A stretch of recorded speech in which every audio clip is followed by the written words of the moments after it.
Next up is George Barrett, followed by Susan Laidlaw. Good evening, Mayor and Council. My name is George Barrett, and I'm the Executive Director of the Marion Cheek Jackson Center, and as well, I serve as the co-chair of the Orange County Affordable Housing Coalition. We are in an affordable housing crisis, full stop. According to the Town of Chapel Hill's Affordable Housing Plan and Investment Strategy, there has been a 36% increase in median home sale prices since 2020.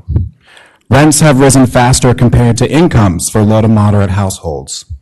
There has been a 32% decrease in Black home ownership since 2010. Only the highest income households earning over $150,000 annually are seen to be able to access home ownership in our community. And nearly 70% of renters in Chapel Hill are cost burden, and 88% of renters who earn less than $50,000 a year annually are cost burden. This housing crisis is on track to worsen due to the deficit of available units and skyrocketing costs of both rentals and home ownership. With any delay, displacement and racial inequity grows, and affordable housing initiatives already in the pipeline only become more expensive to deliver. That is why the Affordable Housing Coalition, along with over 350 members of our community who have signed on to this petition, now submit this petition calling on you to take two bold actions. One is to issue a $50 million affordable housing referendum on the November 2024 ballot. And two, to dedicate the equivalent of 2 cents on the property tax rate for affordable housing in the next fiscal year budget. These items are not new and do not come out of thin air. They are rooted in what the Chapel Hill Affordable Housing Plan recommends as necessary investments over the next 5 years. This investment can be utilized to develop 900 new affordable homes and preserve 400 affordable homes. And we have the opportunity to do something bold and to truly address this crisis in our community right now. And bold situations call for bold actions. And our community has made bold actions in the past. Northside residents made bold actions in deciding that they shall not be moved and developed critical partnerships with self-help credit union, local governments, affordable housing developers, and the towns and universities, winning a launch of the Northside Neighborhood Initiative in 2015, which has now created over 50 units of affordable housing in 3 historically Black neighborhoods. Affordable housing advocates, some of them folks who are here today, and those who have literally slept on the street and in the shelters, came together a few years ago with a bold idea of creating a musical to advocate for affordable housing, creating brilliant art for social change that had never been seen before. And over 350 members right now in this community, and dozens of folks who are here this evening, are rallying for bold action of $50 million bond and on the 2024 ballot and 2 pennies for affordable housing. And for those who are here, if you support this affordable housing funding, could I please ask you to stand or make your presence known?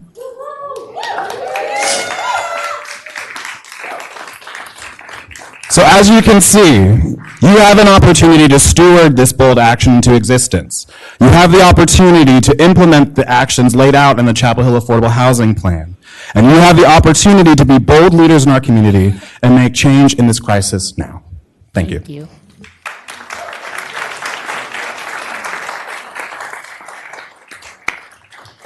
Next up is Susan Laidlaw, followed by Jackie Jenks. Thank you. Hello, Mayor Anderson, members of the Town Council. Thank you for the opportunity to listen to public comments in support of what he just said. I've been a resident of Chapel Hill since 2016, not a very long time in some other people's perspectives, but I have seen a lot of change, a lot of growth. I've seen a lot of wonderful commitment by the Town Council in support of affordable housing, making sure that some town-owned lands have set aside the opportunity for development of affordable housing, but it's not enough.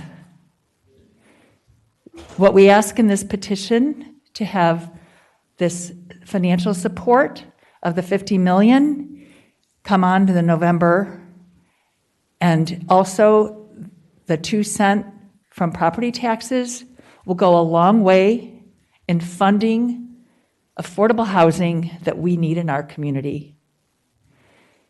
You eloquently presented a wonderful resolution with regard to our immigrants in our community. And we listened to some recognition of Chapel Hill Transit.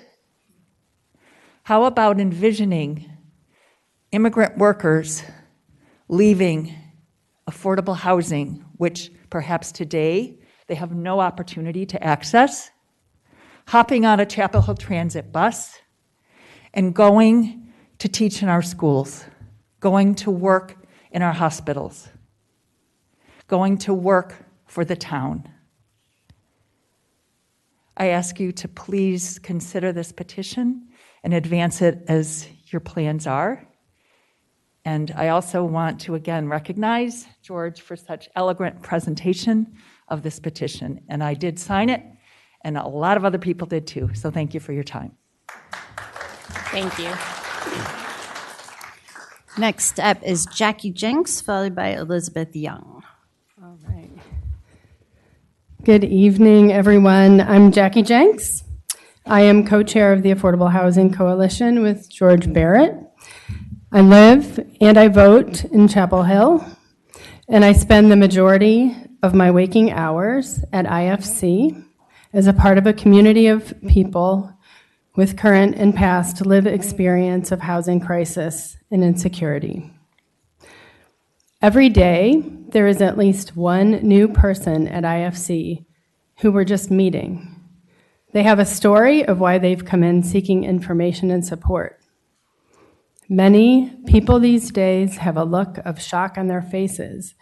They describe that they've never been in this situation before. They're about to be evicted, their rent was raised beyond what they could afford, and they have exhausted all of their options to hold on to their home. Some are fleeing an unsafe housing situation. They had to leave abruptly, and they have no documents, no clothes, nothing. Some have a look of hopelessness and doom. They have been in this place before.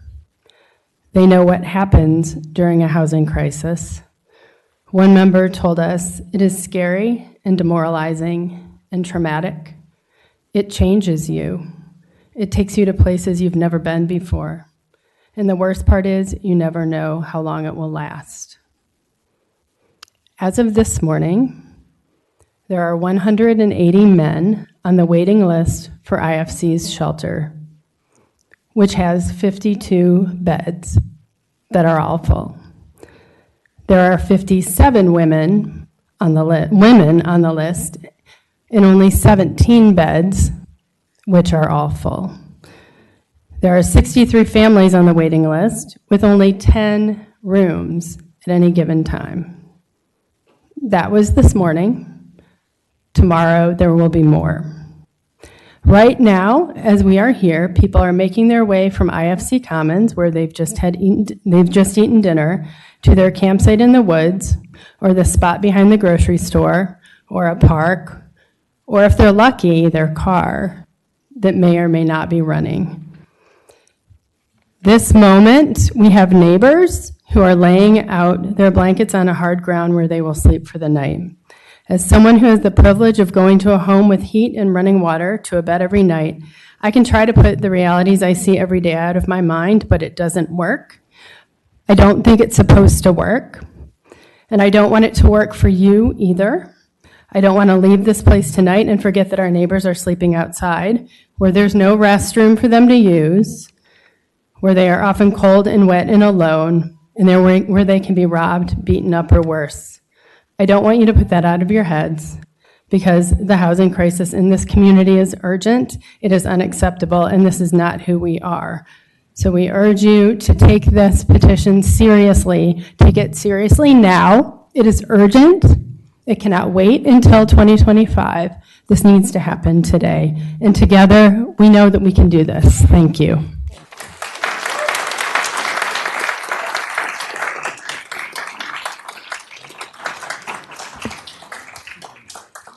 Next up is Elizabeth Young, followed by Dolores Bailey. Hi, thank you for having me. And I'll leave off some of my comments because I just really want to ask y'all please to prioritize discussing the next steps for the 2024 Affordable Housing Council meeting agenda. And the affordable housing really means a lot to me because I'm a member of the Episcopal Church of the Advocate in Chapel Hill, and some of our 3 top ministries are IFC, Justice United. I'm on the Affordable Housing Committee, Rogers Road Community Center, which is a historic Black neighborhood with a history of environmental justice. And working in these ministries, I have learned that our team interviewed people to help with the property tax relief, which, by the way, is just a Band-Aid. We need housing now. So I did determine, I just love numbers, but I did determine everybody that we interviewed has a 33% increase in property tax at minimum, and many have 66% increase. Now, and these are people who worked at IBM 30 and 40 years ago and had a job and had a great retirement check, and a lot of people who have had good jobs and still cannot afford the property tax. They own their home. They're in a historic home they've lived in for their whole life, and they cannot afford the property tax because the valuations are going up so much, especially in Rogers Road. It went up in 4 months. The bottom number is $55,000 valuation. The top number went from $1.2 million, which has been for at least a year, this last year on these programs I've done, and it just went up to $2.2 million. So this is not sustainable. And even the apartments, like at the food drive, I help with the food drive, and in the car line. One day somebody said, this is a year ago right now, and the rents were really going up quickly. Instead of $10 or $20 a month, they were going up like $100 a month. This is out on Highway 54. So they all were saying, Highway 54, and they started telling me. So then I would ask the people who lived on Highway 54. There's like 200 cars, that we have to list. And so one woman said 20 people moved out in one day. That's how much everything went up all of a sudden. Well, I'm sure you all know about that. And then no one lives in Orange County that works here. A lot of the people, they live in Mebane, even Person County, so they can't afford to live here. And this especially, I looked up all lately, the wages and the bus drivers would really benefit from this because they only make $18.10. So no one really can afford to live here in this county for that much. But thank you for your time. Appreciate it. Thank you. Next up is Ms. Dolores Bailey, followed by Darren Campbell. Good evening, members of the council, mayor. My name is Dolores Bailey. I am the executive director of Empowerment Incorporated, a nonprofit that happily works with the town, Orange County, and Carrboro producing affordable housing. So I want to say thank you for what we have produced so far. But I know that if you listen to George, if you listen to the statistics for what's happening in our town are staggering. We collectively are trying to address a national problem. Affordable housing is bad everywhere. But what we're asking you to do is call on the resources, and it's not much, I know we don't have a lot of resources, but what we are seeing, the people who are sleeping on the streets, the people who are sleeping on other people's couches, you all know this story. It's getting worse for Chapel Hill, for Orange County. That's why we feel boldly, we have to come to you boldly and ask for this $50 million bond, understanding that as providers, as the woman stood here almost in tears talking about the people that she sees on the streets at IFC every single day, we've got to do something, and it needs to be urgent. I like Jackie Jinks, who said, I live and vote in Chapel Hill. Many of us that have been to this podium do, and so we understand what we're asking for. We understand that it's going to take a personal commitment from the people in Chapel Hill, but we've got to have the will of the council to work on this. I understand there's a bond that Orange County is going to do for the schools. It doesn't have housing in it. We've got to do something a little differently in Chapel Hill to address this urgent need. We can only build so much. We can't do it without funding, and we need that from you all. Thank you for taking the time to listen to us. but we are so serious, and we have to keep coming back to you. I know you understand, but understand to the point of moving towards this $50 million. Thank you. Thank you. Next up is Darren Campbell, followed by Ronald Carnes.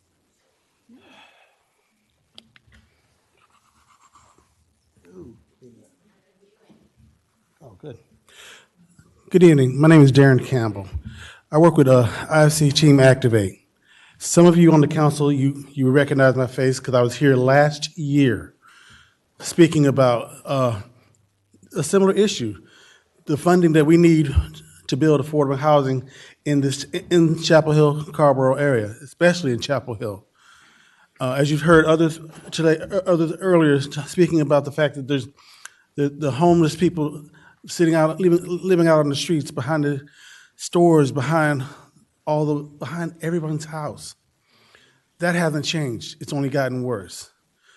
I was here last year, I said, because we voted and we created a start for some housing projects to get going, for them to break ground on some. But those projects will not get completed if we do not have the funding to get it done. Those projects will sit on a shelf somewhere with great ideas and not be done. As the flood of homeless and housing insecure people gets larger and larger, the image of Chapel Hill will not be a pretty one when our visitors, all they see are more and more people who are now forced to sleep on the street corners, to defecate behind the dumpsters, and to not have anywhere else, have nowhere else to go because they have nowhere else to go. They're lost. I mean, I luckily now have a warm bed to sleep in, but a year ago I didn't. You know, I'm one of the fortunate ones. There's 180 guys right now who don't have that privilege. They don't even have the shelter to go to. And as she said, it's 54 women, single women, living out in tents, in cars, on street corners, and in alleys because they don't have a place to sleep. This bond is needed. This tax is needed. I live and I vote in this town, and I know I'm willing to sacrifice a little bit more for my money. And I know there's a lot of people in this town who are willing to do the same thing because this is that important. Thank you. Thank you.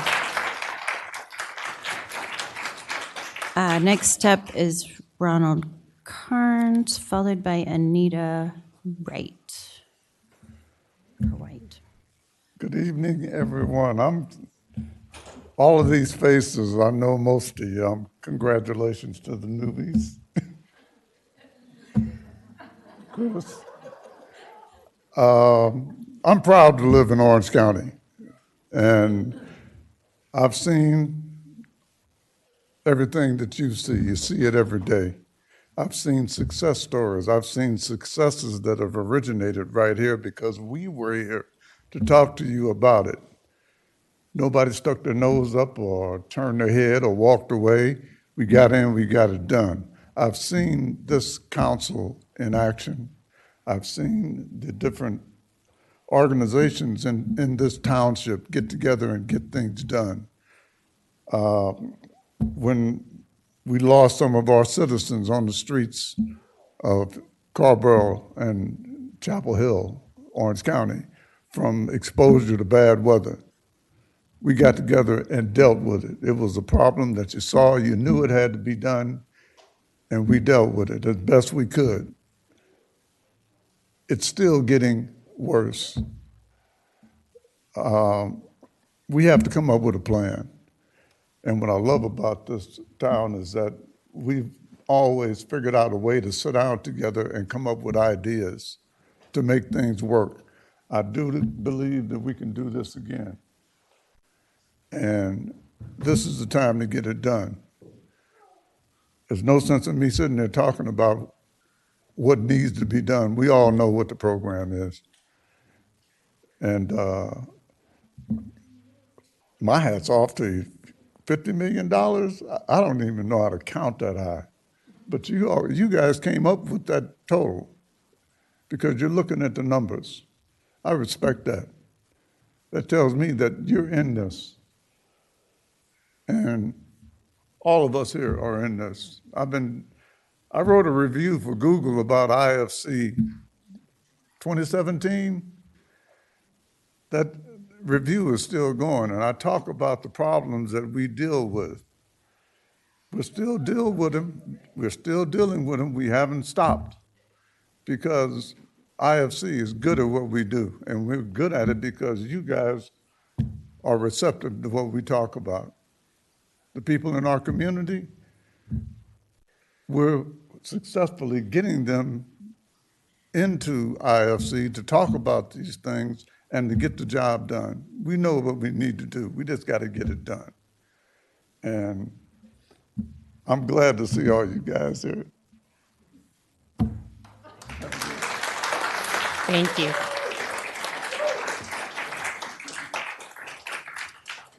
Next up is Anita Wright.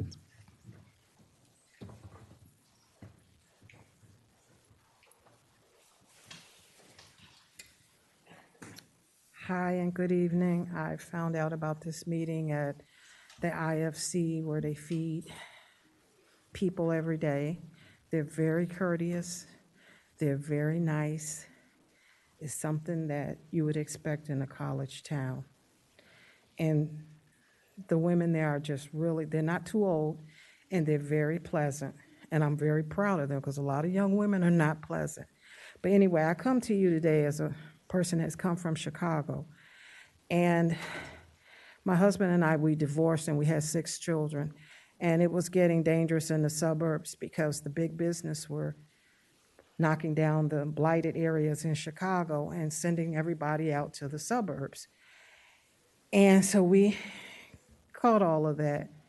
And there was no government regulation about how the citizens would act once they moved to a different area, once the big businesses needed the land to develop expensive housing.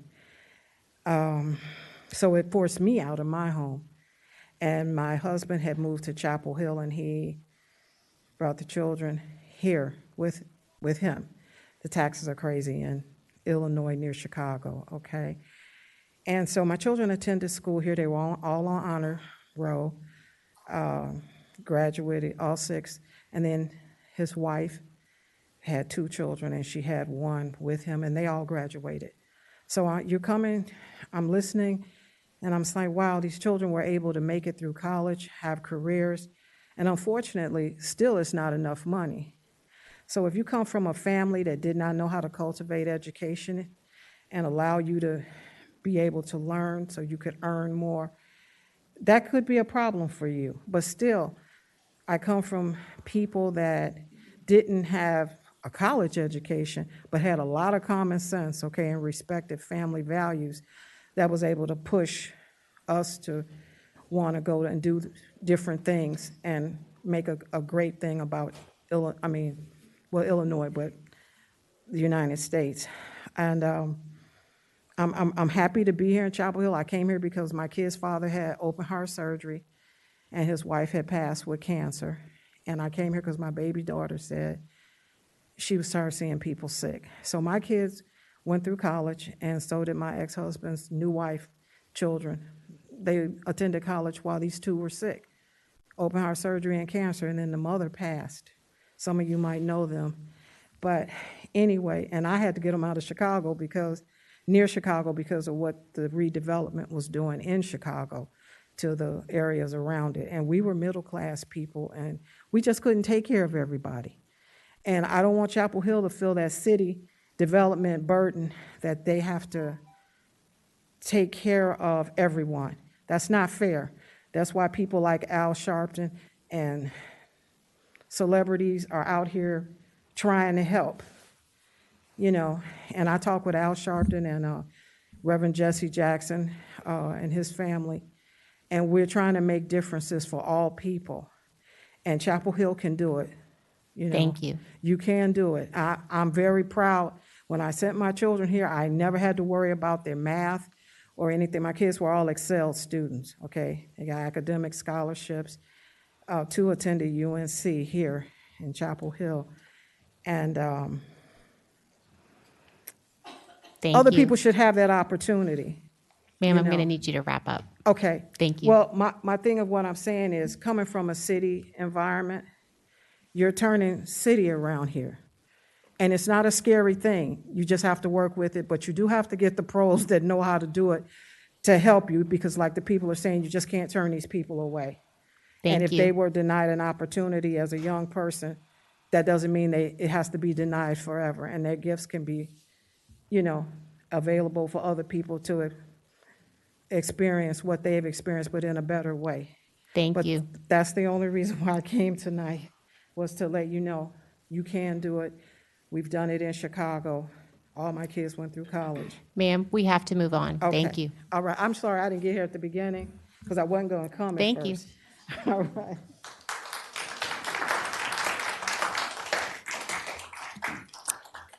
We did have someone sign up twice, and our policy during public comment is everyone gets 3 minutes to speak. So that is the end of our public comment period.